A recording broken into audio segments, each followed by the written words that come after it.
The aliens ignored the warning about humans and faced extinction. The problem with the warning was that it came from a coward.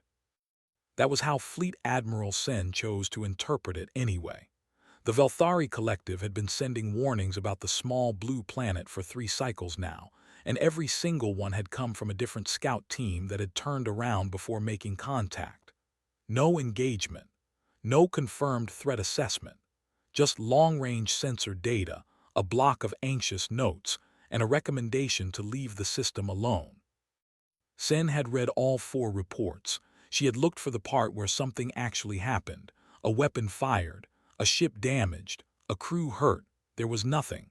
4 scout teams had looked at a planet from a distance, felt nervous, and run home.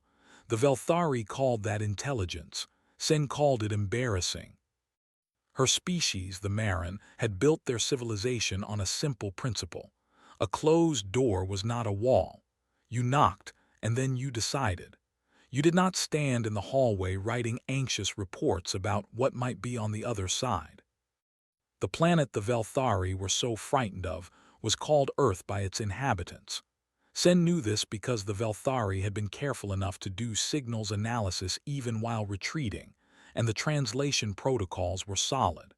The inhabitants called themselves humans. They had radio, basic orbital presence, and what appeared to be a fragmented political structure with no unified government. The Velthari reports all flagged the fragmented politics as a risk factor because it made the species unpredictable. Sen flagged it as an opportunity. Fragmented meant divided. Divided meant negotiable. You did not need to fight an entire planet if you could find the right faction to deal with. She brought 3 ships, just 3, a statement of confidence rather than aggression. The Marin Reach, her command vessel. The Dust, a diplomatic transport fitted with the best translation systems the collective had produced. And the Orev, a light escort that was mostly there to give her crew somewhere to transfer in an emergency. She did not bring troop carriers. She was not planning a subjugation. She was planning a conversation that would end with humans entering the Marin trade network, providing labor and raw material access in exchange for basic technological uplift, and Sen returning home with a new acquisition on her record and 4 cowardly Velthari scout teams looking very stupid. The Marin Reach entered orbit on a clear morning by Earth's own time cycle, and Sen broadcast a greeting in 17 languages simultaneously, covering all the major human linguistic families the Velthari analysis had identified. She was thorough when it suited her. The response came back in less than 2 hours, which was fast. It came from multiple sources at once, which she had not expected. Not one government, not one military authority. Dozens of separate transmissions from different locations across the planet's surface, all arriving within minutes of each other. Different languages, different tones, but the core content was consistent enough that the translation system could cross-reference and pull the meaning out. The humans were not asking who she was. They were asking what she wanted. Sen found that interesting. First contact scenarios almost always produced a "who are you" response. The who followed by the long process of establishing mutual identity and building enough trust to get to what do you want. Humans had skipped the first step entirely. They had looked at 3 alien ships appearing in orbit, and their first collective instinct had been practical. What do you want? She replied honestly. She said the Marin Collective wished to open a relationship of mutual benefit. She said she was prepared to offer technology exchange. She said she wanted to land a small diplomatic team to begin discussions. The responses came back even faster this time. Some of the transmissions said yes. Some said no. Some said wait. Several of them appeared to be arguing with each other in real time, on open frequencies, as if they had forgotten or did not care that the alien ship overhead could hear all of it. One transmission, from a source on the planet's largest northern continent, asked a very specific question. It asked whether the Marin had contacted the Velthari Collective before coming here, and if so, what the Velthari had told them. Sen paused before answering that one. The question was too specific. The humans knew the Velthari.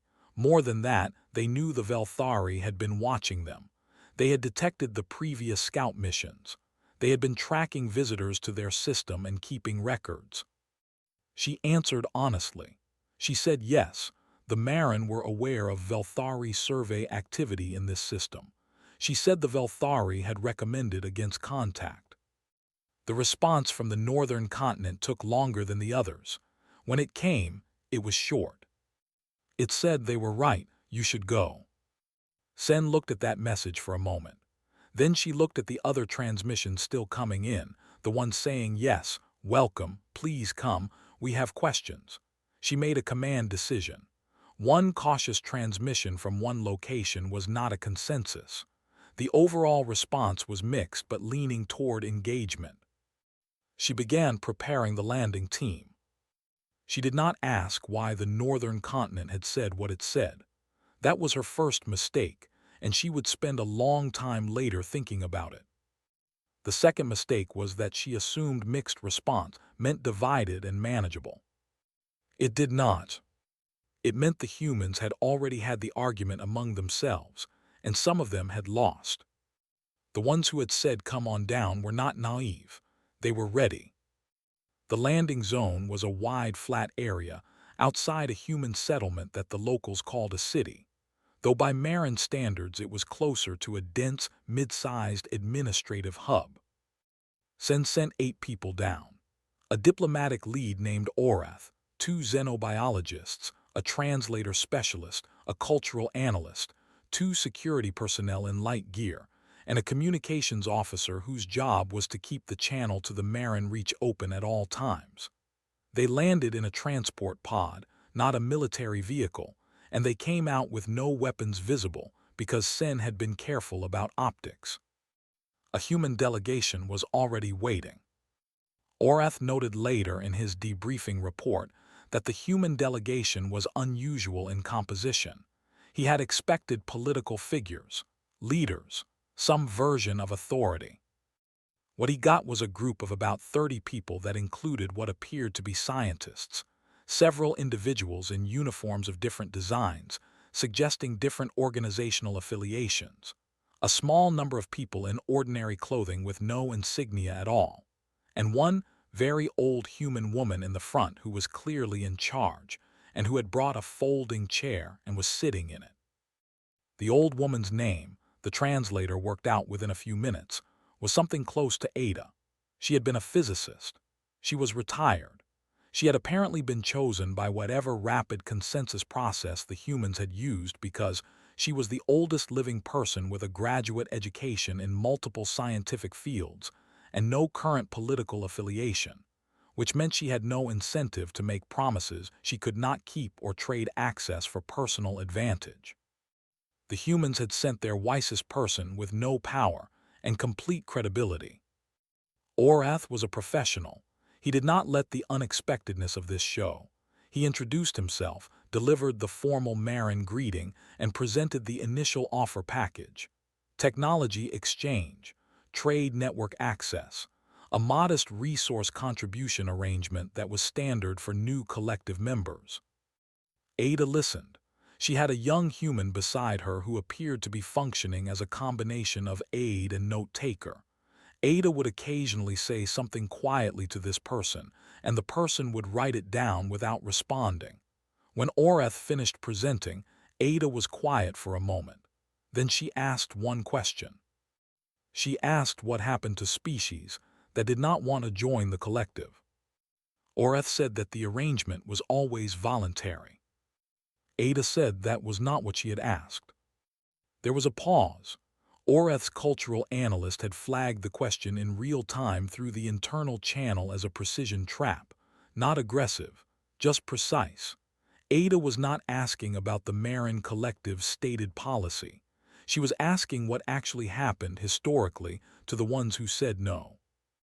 Orath answered honestly because he was good at his job, and he knew when honesty was less costly than the alternative. He said that most species who declined initial contact eventually re-engaged on their own terms as they developed. He said that some species who declined had experienced conflict, yes, and that the resolution of those conflicts had generally resulted in integration.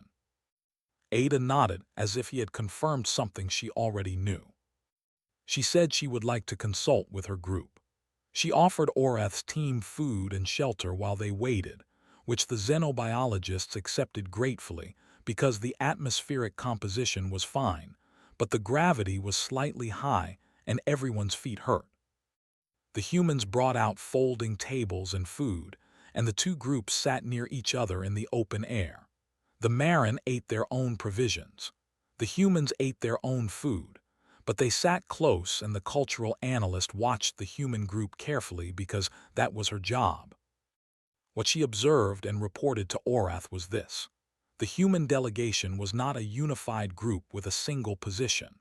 They were actively debating among themselves in front of the Marin team, apparently unconcerned about being observed, which suggested they either did not consider it a disadvantage or they considered transparency strategic. The debate was not about whether the Marin offer was real. They seemed to accept it was real. The debate was about what accepting it would cost and what refusing it would cost, and which cost was survivable.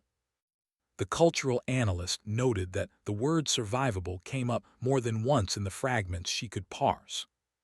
These were people who were used to calculating survival costs. It was not a metaphor for them. It was a framework. After 90 minutes, Ada came back to the table. She sat down in her folding chair and looked at Oreth steadily.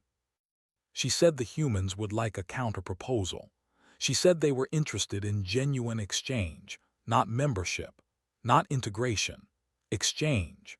Two separate parties trading value without one absorbing the other. She said they understood this was not the collective's standard model. She said they were prepared to offer something the collective did not currently have and could not easily get anywhere else. Oreth asked what that was. Ada said, "A relationship with us while we still like you." Oreth processed the translation twice to make sure the meaning was correct. The translator confirmed it. He asked what she meant by that. She said she meant that humans were much easier to work with before someone tried to force something on them. She said she was telling him this as useful information, not as a threat, because she was not in the business of making threats she considered unnecessary. Oreth sent the exchange back to Sen in full. Sen read it and felt, for the first time since entering the system, a faint thread of something that was not quite concern but was in the same general direction. She told Oreth to continue the discussion and to find out more about what the humans were actually capable of before the next session. She also sent a quiet signal to the Marin Collective Home Command, not a distress call, not a request for reinforcement, just a note saying the situation was developing in an unexpected direction and they should be aware. She did not yet know what aware needed to mean, but something about a retired physicist sitting in a folding chair who had already done all her calculating before the meeting started made Sen feel like the timeline she had planned was not the timeline that was going to happen. The thing that changed everything was not a weapon, it was a document. Oreth had asked, as diplomatically as possible, for some understanding of what humans considered their key capabilities. It was standard practice in early contact negotiations. You needed to know what the other party brought to the table before you could structure an equitable exchange. The humans agreed to provide a summary. What arrived in the Marin Reach's data system the next morning was not a summary. It was 412 pages of dense technical documentation organized into 9 sections. The translation system took 6 hours to process it and flagged 340 instances where no Marin equivalent concept existed, and the translator had been forced to construct approximate meaning from context. Sen went through the flagged sections first. The first cluster of flags was around a section on human biological research, specifically adaptive medicine. Humans had spent centuries studying how their own bodies responded to disease, environmental stress, and physical damage. Their medical knowledge was not structured the way Marin medical knowledge was. Marin medicine was built around stable biological baselines. You identified the normal state, you identified the deviation, you corrected the deviation. Clean and logical. Human medicine was built around the assumption that the body was already in a constant state of managed crisis, and the goal was to help it manage better. They had developed treatments not just for specific conditions, but for the body's response to unknown conditions. Generalized adaptive protocols. Their logic was that, since they could not predict every possible illness, they had built systems to help the body fight things nobody had seen yet. The Marin had no equivalent. Their medical history did not include anything like the breadth and variety of biological assault that Earth's environment had apparently specialized in for millions of years. The second cluster of flags was around materials engineering.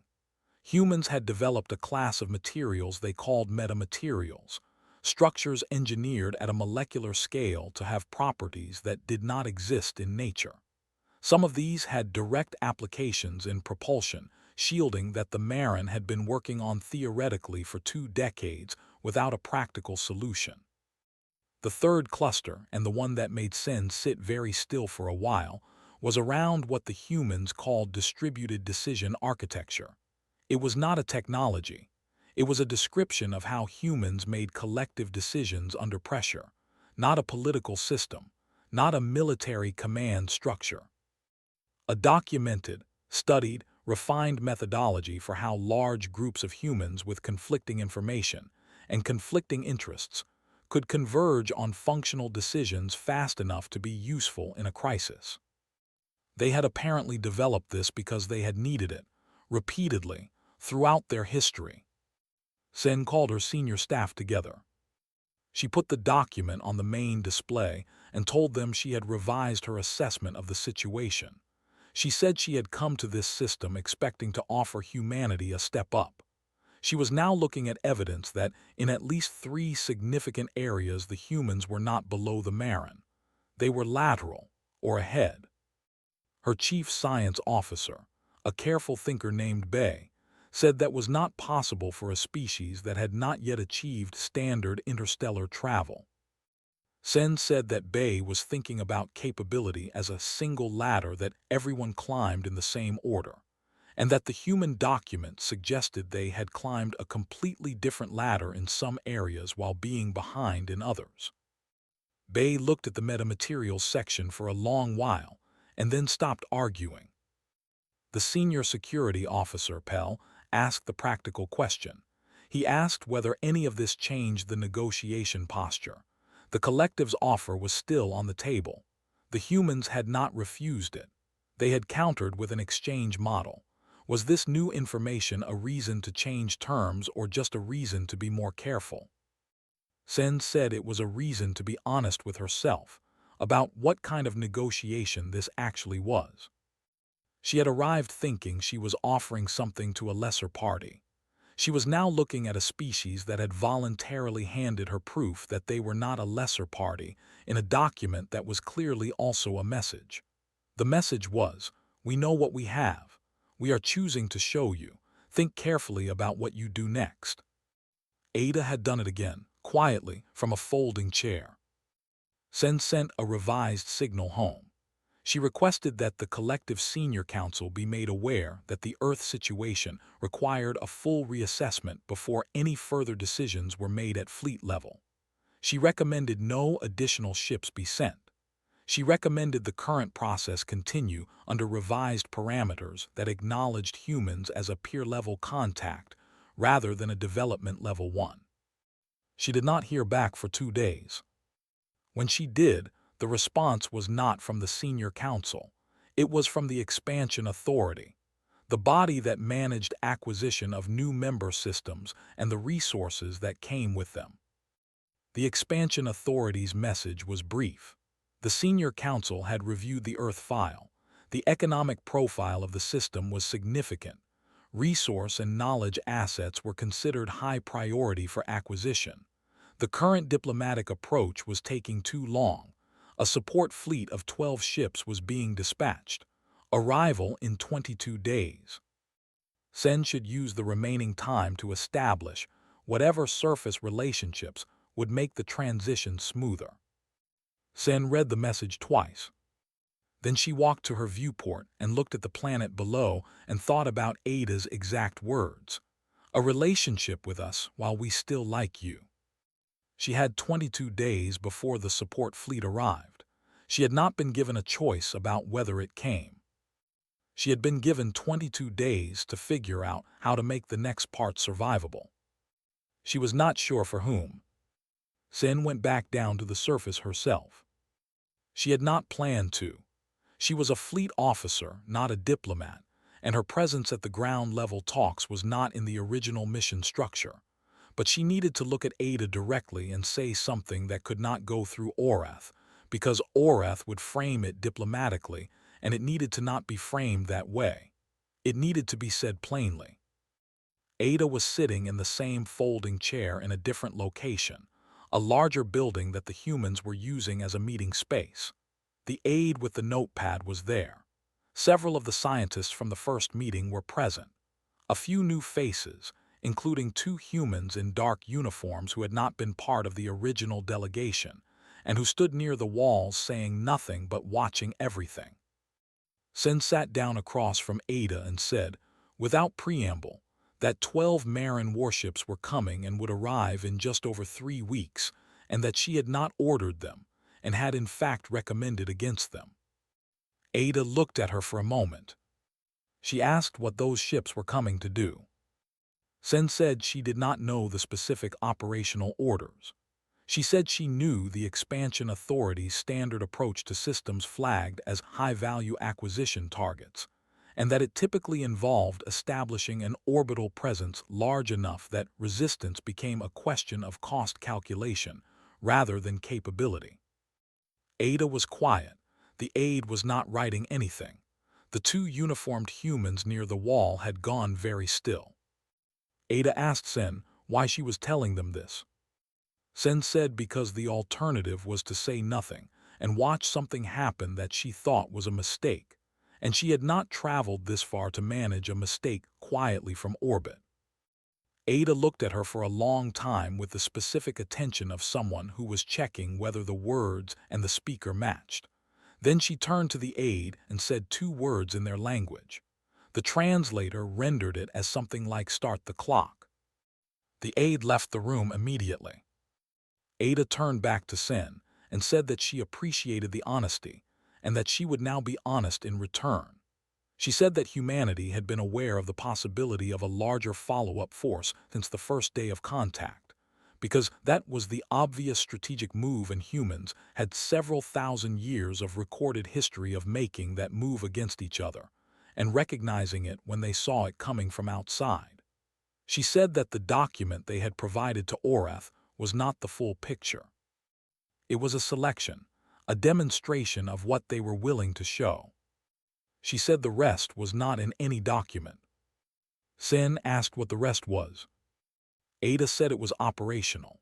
She said in the time since first contact, the human distributed network had been running a continuous parallel process alongside the diplomatic discussions. She said every piece of data collected from the 3 Marin ships in orbit had been flowing into that process in real time. She said the metamaterials teams had already identified 6 applications of Marin hull composition that they had not previously worked out but could now model. She said 22 days was enough time. Sen asked, enough time for what? Ada said, to make 12 ships a problem instead of a solution. The room was quiet. Sen processed what she was hearing.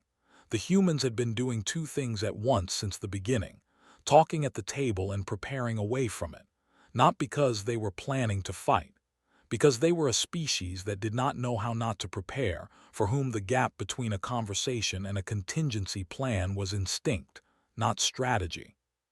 Sen asked Ada what she actually wanted, not the counter-proposal, not the exchange model. What did she actually want? Ada said she wanted her grandchildren to grow up in a galaxy where they were not someone else's resource.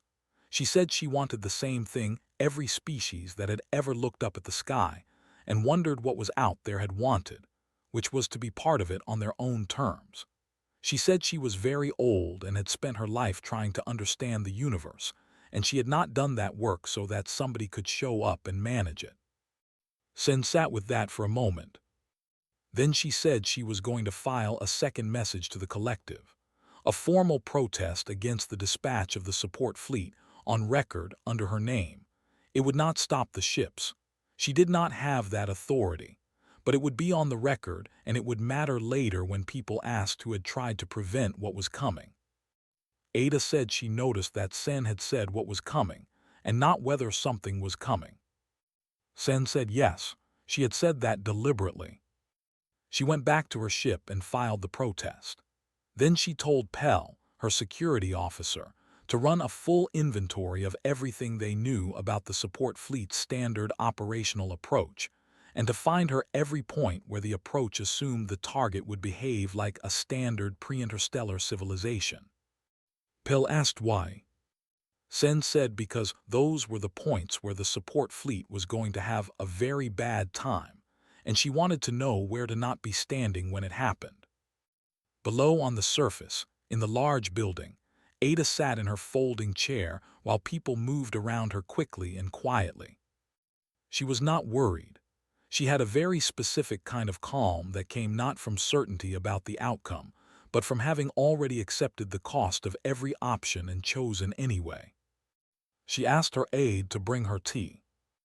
The aide said the situation was escalating and asked if she was sure this was the moment for tea. Ada said it was always the moment for tea. You drank it while you could and worked with the rest of the time. The support fleet dropped out of transit on day 19, 3 days ahead of schedule. Sen received no advance notice. The fleet simply appeared on her sensors and then on her communication channel, and the fleet commander introduced himself as Har and told her she could stand down her diplomatic mission because the situation was moving to a new phase. Har was younger than Sen had expected from an expansion authority appointment. He had the specific confidence of someone who had run 6 of these operations and had not yet run one that went badly wrong. He did not ask Sen for her assessment of the situation. He told her what the assessment was: a pre-interstellar species with useful resources and some advanced pockets of knowledge, currently in a soft negotiation that had stalled, requiring a show of force to move things toward conclusion. Sen told him that description was missing several significant facts. Har told her that he had read her protest filing and found it overstated. He said the human capability document had been reviewed by the collective's technical division, and they had assessed it as impressive but not militarily relevant. He said the humans had no ships, no orbital weapons, and no history of coordinated action at scale.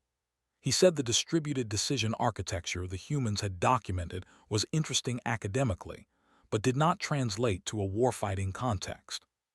Sen asked him when the technical division had last fought a war. Har did not answer that. He told her to maintain her position and observe. The 12 ships spread across the orbital plane in a standard deployment pattern that was designed to be visible from the surface with naked eyes on a clear night. The point was visibility. 12 large ships in low orbit, catching sunlight, moving in a slow, deliberate arc over every major population center across a 24-hour cycle. You did not need to fire a weapon if the weapon was obvious enough. The human communication network spiked immediately. Sen's communications officer was tracking them, and the volume was extraordinary. Not panic, not the shutdown pattern you got from a population that had just understood it was outmatched. Something more distributed and faster, the pattern the cultural analyst had described during the ground negotiations. Everyone talking to everyone, the signal of a species that processed crisis by sharing information rather than waiting for instructions.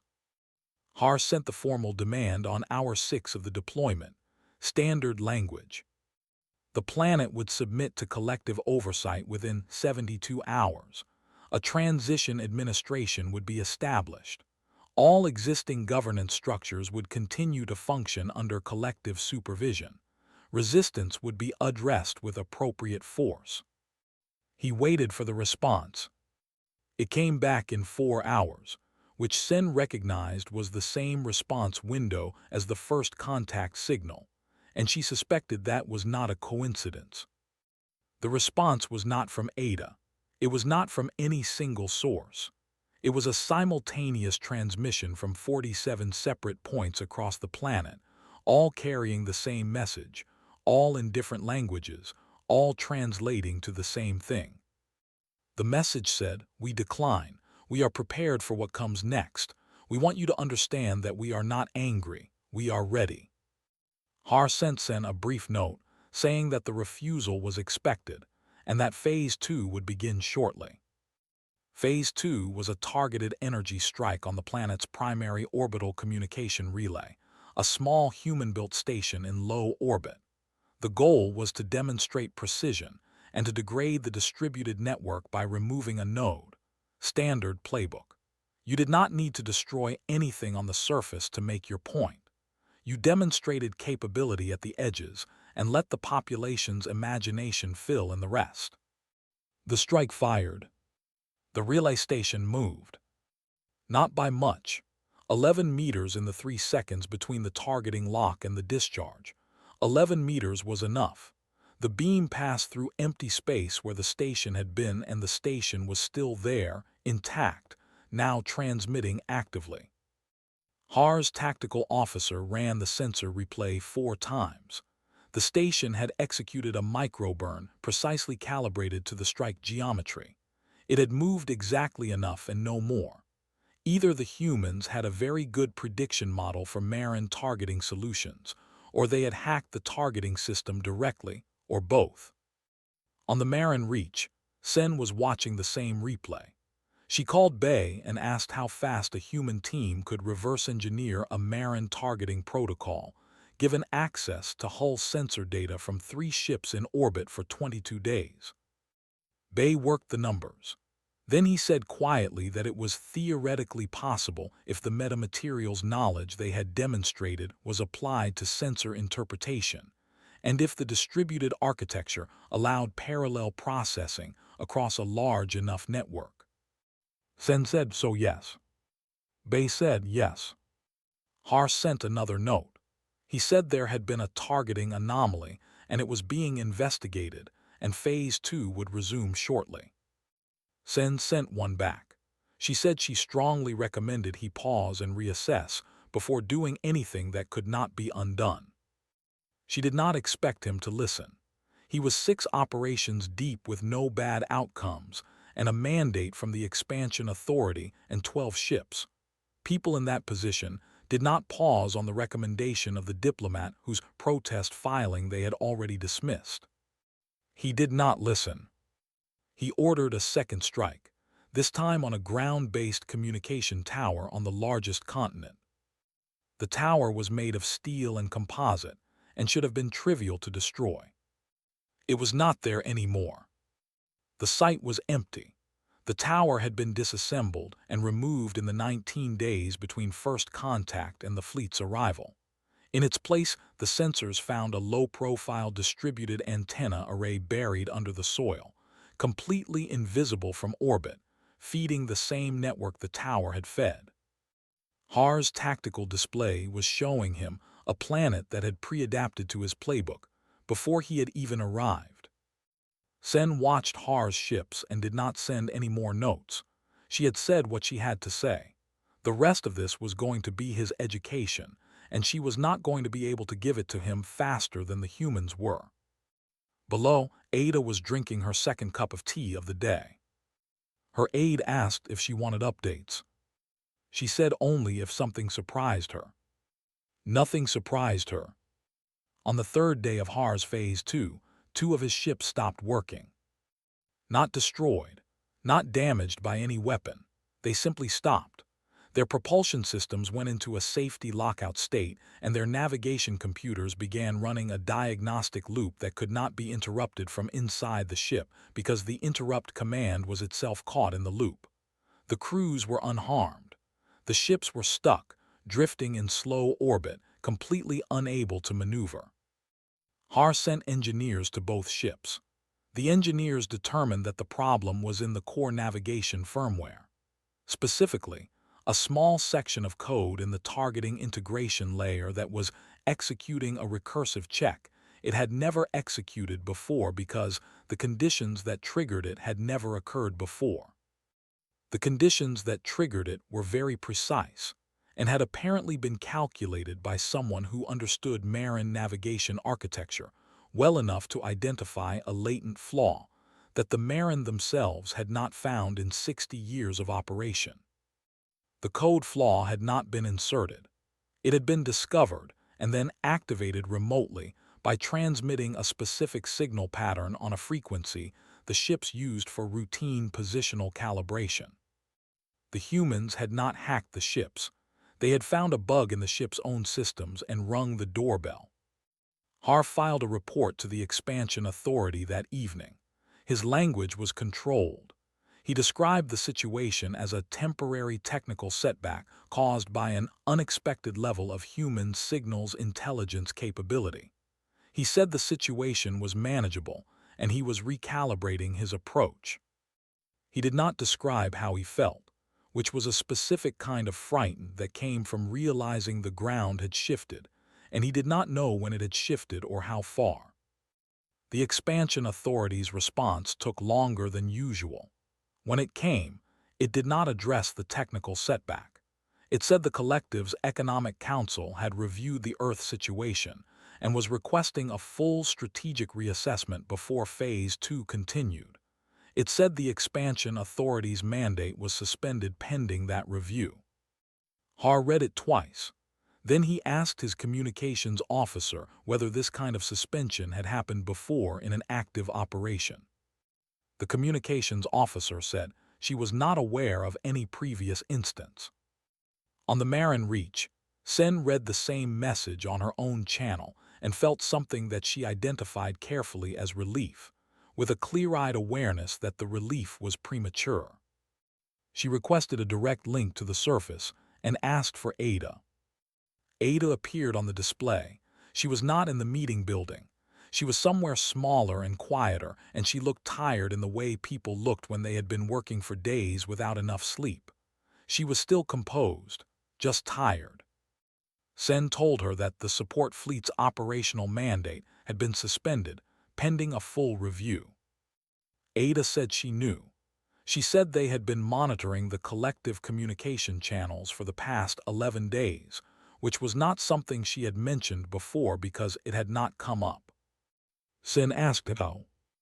Ada said the metamaterials work had produced a passive sensor application they had not originally intended. She said intention and outcome were not always the same thing in research, and you learned to take the results you got rather than only the ones you aimed for. Sen said she wanted to ask something directly, and Ada could decline to answer. Ada said to ask. Sen asked whether the navigation firmware attack and the disabling of the two ships had been the limit of what the humans could do, or whether it was a demonstration of a fraction of what they could do. Ada was quiet for a moment. She said it was a demonstration. She said the specific capability demonstrated had been selected because it was non-lethal, reversible, and technically sophisticated enough to communicate something without requiring anyone to explain it in words. She said humans had a very long history of calibrated demonstrations, and had learned that what you chose not to do was sometimes a more important message than what you did. She said the ships could be unfrozen any time Sen wanted. The signal that had triggered the lockout could be reversed with the same transmission method. She had been waiting to be asked. Sen asked. Both ships were functional again within the hour. Har sent a baffled status update saying that the diagnostic loop had apparently resolved itself, which was not what had happened, but Sen did not correct him. The Expansion Authority's review took 9 days. At the end of it, the collective's Economic Council produced a document that was unusual in the history of Marin expansion operations. It recommended that the Earth system be reclassified from acquisition target to peer contact, that the support fleet withdraw, and that Sen's original diplomatic mission be reinstated under the exchange model that Ada had proposed in the first meeting. It also recommended that someone figure out where the navigation firmware flaw had come from and fix it across the entire fleet, which took several weeks and a lot of very uncomfortable engineering meetings. Har's fleet left without ceremony, no farewell signal, no acknowledgement from the humans. The 12 ships just turned and burned and were gone. Sen stayed. She went back down to the surface and sat across from Ada in the same building with the same folding chair, and said she would like to begin the exchange discussions properly if Ada was still interested. Ada said she had been interested since day one. She said she had just needed the other conversation to finish first. Sen asked her if she had known it would go the way it went. Ada said she had run the probabilities. She said there were versions where it went much worse. She said she was glad they were in this version. Sen asked what had made the difference. Ada thought about it. She said that in her experience, when two groups of people were trying to figure each other out, the one that listened more carefully usually ended up less surprised. She said Sen had listened. Even when she had not been able to act on what she heard, she had listened, and the humans had noticed. She said noticing was not nothing. Sen went back to her ship that evening and began drafting the first formal exchange proposal. She worked late and filed it before sleeping. When the collective's full report on the Earth situation was eventually distributed through the diplomatic network, it included a footnote from Sen. The footnote said that the species classification applied to Earth should include a note that the humans were not aggressive by default, that they were prepared by nature, cautious by experience, and generous to those who were honest with them. She wrote that the galaxy would do well to remember that order. Ada, when a copy of the report reached her through the new exchange channel some months later, read the footnote 3 times. Then she asked her aide to send Sen a message. The message said, "Thank you for listening." The aide asked if she wanted to add anything else. Ada said no. She said sometimes the short version was the right one.